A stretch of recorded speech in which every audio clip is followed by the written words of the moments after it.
சேலை எடுத்து அதை இருந்த எச்சத்தில் உன் சிரிப்பில் நான் இழந்தேன் காரணம் இல்லாமல்.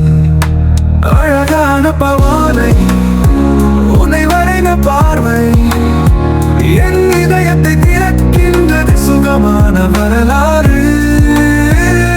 விளையாட்டில் நீ சிரித்து முத்தமிடுமாய் உன் கைப்பிடித்து என் வாழ்க்கையை மாற்றி